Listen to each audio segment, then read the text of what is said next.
So this is another solo show. This actually comes from the fact that I did an NLP, what I call the NLP trick bag, and it was entitled Developing Opportunities, and I forgot to record it.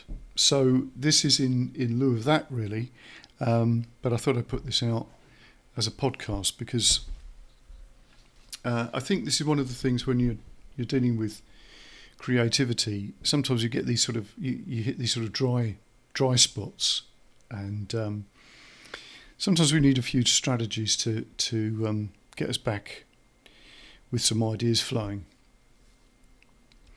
So the main sort of premise behind this is looking at techniques for spotting and creating opportunities using sort of NLP things such as modelling, and push-pull and timeline strategies. Now that all sounds a bit sort of gobbledygook, but let's just put this into some sort of framework. Much of what NLP does uses ideas, obviously, lifted from somewhere else. And one of the quite simple things to do is to sort of reframe a situation. So something that looks problematic, you would look at again, instead of just sort of being defeatist about it, you'd look for the opportunity in that situation. And it's sort of, the first point I'd like to raise is that instead of just sort of creating opportunities, sometimes it's just spotting them. We live in a universe that is full of things creating all the time. Everything's changing, everything's developing, things are dying, things are being born, and it's a constant creative process. It's only us that sort of looks from our sort of intellectual perspective that we have to create things, opportunity. So the first thing is sort of spotting them. Now, it is clear that certain people are more able to spot opportunity. So many of you listening to this will know of such people who start businesses up, or just have a knack of being able to pick the next sort of winner, if you like, whether that's literally a horse or some sort of business opportunity, or they just sort of, they're on it somehow. Now, there was some interesting work done by Dr. Wiseman about luck, and I have quoted this in a podcast before, but he took some people who considered themselves lucky and some people who considered themselves unlucky, and got them to turn up individually at some sort of location that was like a coffee shop or something like that, and there would be somebody in there that if they met and chatted to them, they'd give them some sort of opportunity to do something. Anyway, but the thing was, he put some money outside the door, and the lucky people spotted the money and the unlucky people stepped over it. So even in that simple idea there, certain people have got their sort of acuity to spotting things.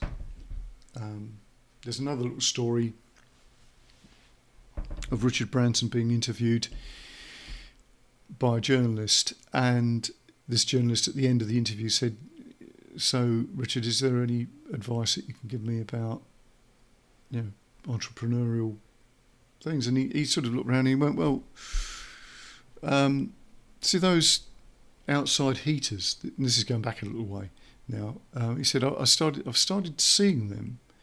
He said, I suggest you find out where you can get them from and import them." And of course, what happened was that they became the heaters that were just everywhere. The mushroom-shaped tops that would be sort of put outside on a sort of a patio or whatever, in a pub or whatever. And needless to say, this journalist said that she didn't take his advice. So it's that type of thing. And it doesn't have to be business, obviously. It could be anything. It could be just the fact that if you're an artist, it'd be you collaborating with people or whatever. So the first thing is spotting opportunities. So I would suggest that you find somebody that you know who is good at doing that type of thing, and sit down and talk to them and ask them, how do they do that? Is it some sort of visual thing that is it something they see, or is it a hunch, or is it that they just hear something in their head or something? What is it? And then when you find that out, try to see the world that way. If it's a visual thing, look, if it's the sort of thing where they go, well, the thing I notice seems to, I see it more than once, or it sort of shines. Get into your mindset of creating something that you can actually make something brighter than something else. Just play with the idea. There's no hard and fast rules to this stuff, because we're dealing with the unconscious, so it's going to be weird stuff anyway. So spotting opportunities, first thing. Creating opportunities, well, that is about preparedness, I think, and that is something that you may discover from people when you talk to them as well. And the other thing is obviously listen to interviews and stuff, but the preparation. If you're a musician, it's obviously being good on your instrument. It's also having the wherewithal to sort of take advantage of the opportunity when it arrives. So, you need a car, or you need a valid passport or something. It's that type of thinking that everything's in place. And weirdly, I found this, when I am ready and I've done the sort of prep work, things happen. And again, I don't know why that is the case. It just seems to be that you're opening doorways somehow. Here's another thing. I mentioned this earlier on. Push-pull polarities. This is something that I did literally learn from an NLP course that I was on. I can't remember whether it was a sort of master practitioner thing, but it was, certainly not the early day stuff. And the idea was that often people they need the pressure of the deadline, which is not a good term, obviously, NLP-wise, as you can imagine, hypnotic language and all that. But something that you need to accomplish by a particular date. And generally, you might have noticed this if you can still remember what it was like doing your homework or getting ready for exams. That looming date brings with it a lot of anxiety and fear of failure and all the rest of it, which acts as a motivator, or just being told off. If that's the thing that moves you, then you could ratchet that up a bit. Tell people that you're going to do something by a particular date, and if you don't do that, you've got to go back and explain to them why you haven't done it. But the other thing is the sort of the pull. Now, some people like to achieve things because it makes them feel good. I don't know if this is something that was more prevalent in the past. Maybe it was. I don't know. It's one of those things when there's so much vying for your sort of attention now, that sort of gratification stuff, that maybe this hasn't got such an appeal. But I think it's quite a powerful thing, particularly if it's offset against this thing about the deadline. So if you've got something that you've got to do, and you think, right, when I've done that, I'll treat myself to whatever it is, I don't know, new pair of shoes, a meal out, that type of thing, something that you enjoy, going on a short vacation, or should I say holiday? I don't know. So you'd set one up that gives you enough fear of, I don't want to fail type of thing. It's too much on the line. But you also set up something that boosts that feeling of doing. Because the thing with opportunities, they need to be dealt with swiftly. And you need to do something to get the opportunity underway. And not miss that moment. So have a think about that and see what seems to work for you. Now, there's a few other things here about this opposites.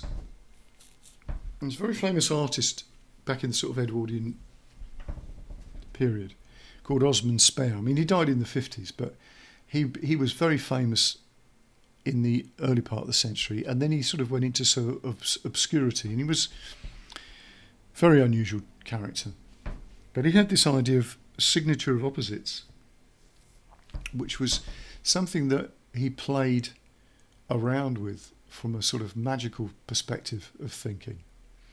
Osman Spare's artwork is just utterly brilliant.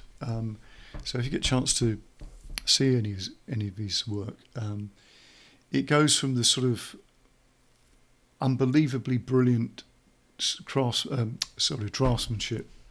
So the paintings look like, they've got a photographic quality to them, but more. There's something else. They shimmer with brilliance. That's one side of his work. The other side of his work is this sort of extraordinarily demonic, nightmarish stuff, which, this sort of dreamlike quality. And he was sort of playing with that sort of opposites all the time. So there is something in this where creativity comes from that polarity thing, or that sort of sweet spot between the two extremes. And I've just got to sort of park that out there because I think there is something in this. There's somebody called Caroline Carey that you should check out.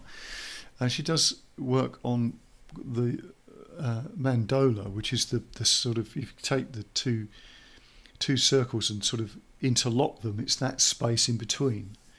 And of course, once you see that is what goes on in very different things, it's almost that twilight area, the in-between spaces. And of course, ancient cultures thought a lot about the in-between spaces, the liminal space, the idea of the crossroads or the twilight or the dawn being an important time of day to communicate, or what's another good one? Like Halloween, this All Souls time, where there is a sort of a doorway aspect between the spirit world, and so that's all going on. It's part of the human consciousness to think of those crossover points.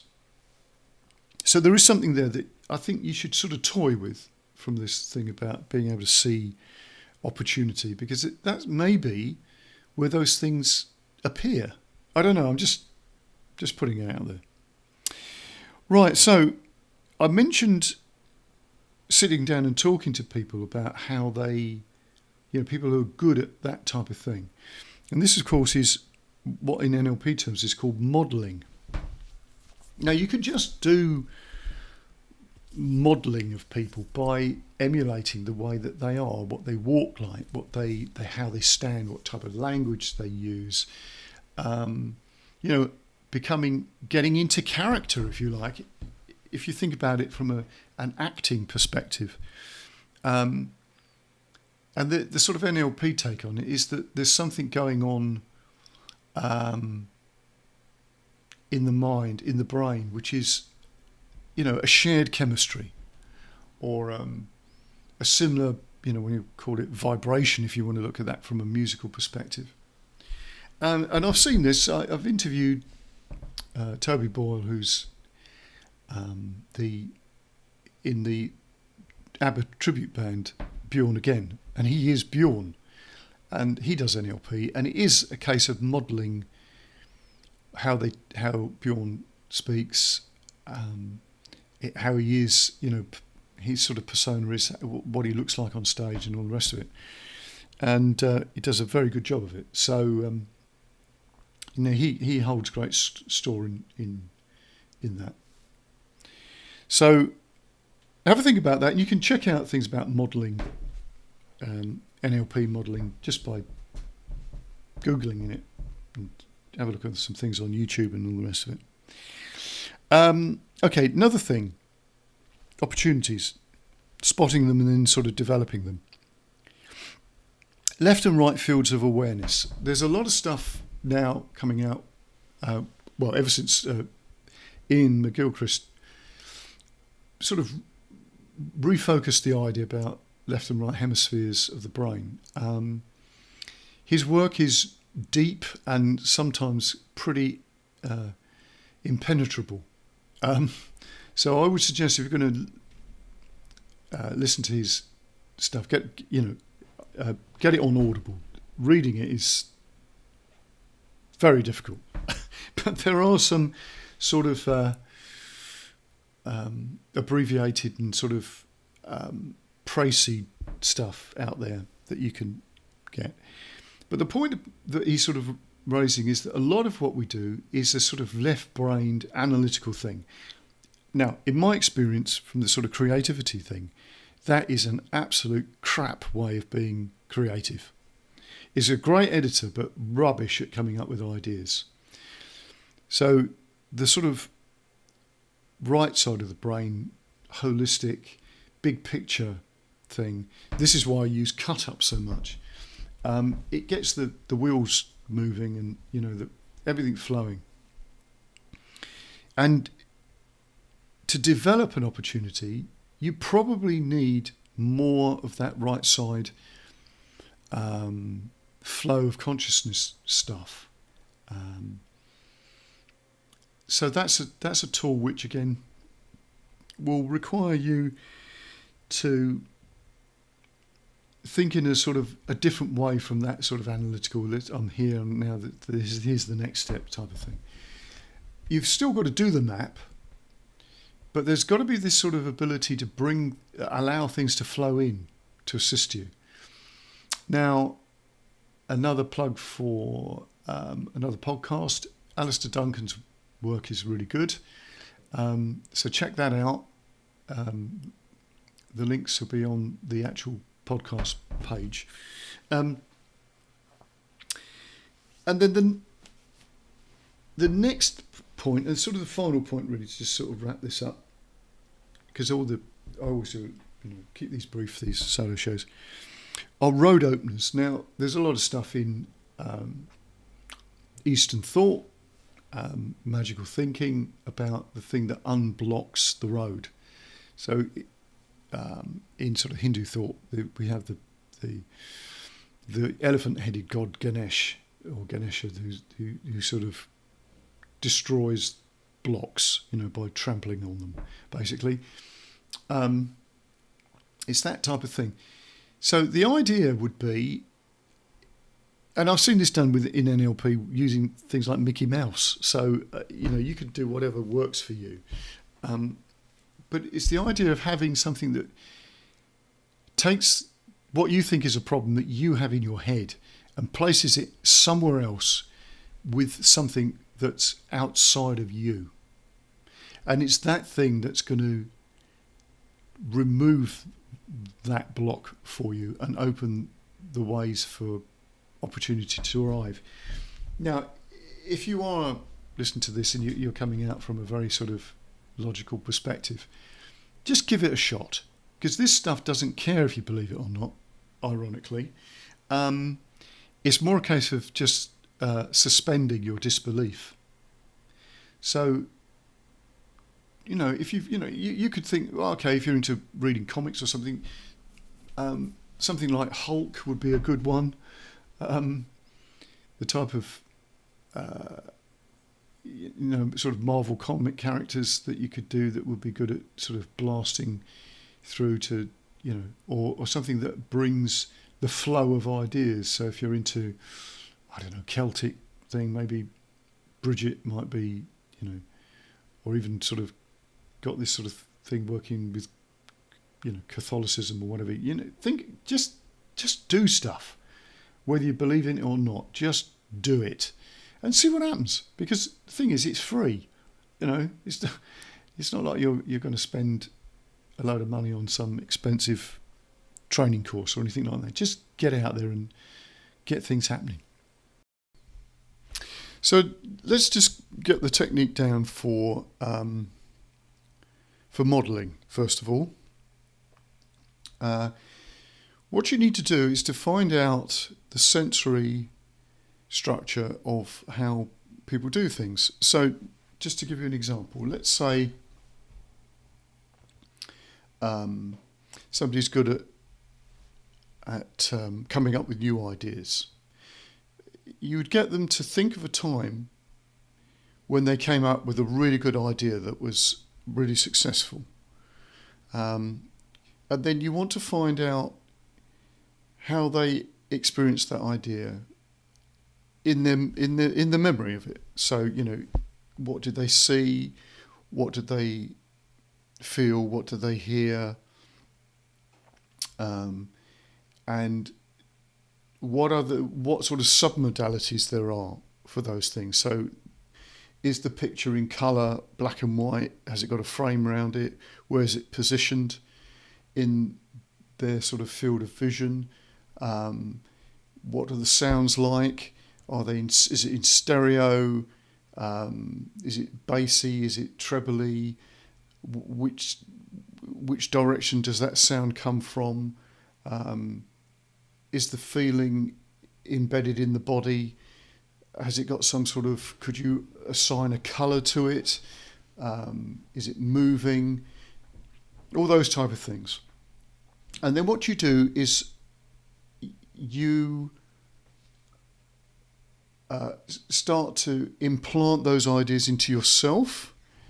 You think of something, and then something that you need a solution for, and you start to bring those ideas in to your thinking. So you start to manifest that sort of brain chemistry. Again, all these things, you just sort of experiment and see how you go with them. Okay. So that's the sort of modelling, and obviously you'd have to sort of do a bit more research into this, but this is as sort of a Kickstarter. And with regard to the timeline idea, what you would do with this is imagine that your life is a line, and then you think of something from the past and position that on the line and see how that features for you. Is it directly behind you? Is it slightly to one side? And then, think of something like yesterday, something the week before, and so on. So you get a sort of a line, a trajectory of that. And then project that out into the future. So think of something you're going to do tomorrow, next week, and so on, and see if that creates a sort of a line that you could then effectively walk out, in the real world. And what's interesting about this is if you then position an idea that something that you're going to do, say for like 2 or 3 months' time. You could literally walk to that point in the real world, and then turn around and look back to yourself in the moment, and then see the situation and what you get from a different perspective. I know this is sort of, we're playing obviously with our mind, but it's a little bit like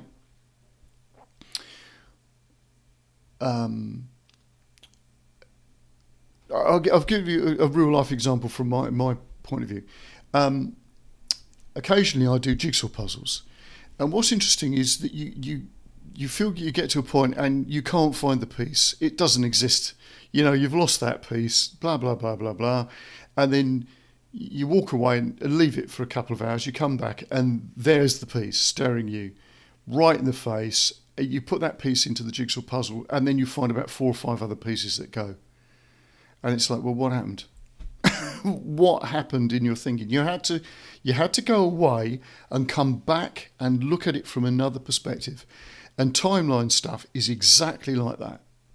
So you're looking back to yourself down that pathway that you are going to be walking into the future from the future. I know that sounds totally bizarre, but it really does give you a mind shift thing.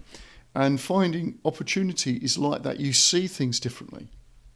That's developing opportunities. Lots of stuff for you to sort of research a little bit further. And as I say, it's all free, so give it a shot. Okay, so obviously stuff on the show notes. Obviously, very keen for you to support the Icaro charity. I've got a Just Giving page up because I need to raise some money for the registration of this. So links in the show notes to do with other NLP things, songwriting, and all the rest of it. So until next time, all the best, and I'll see you then.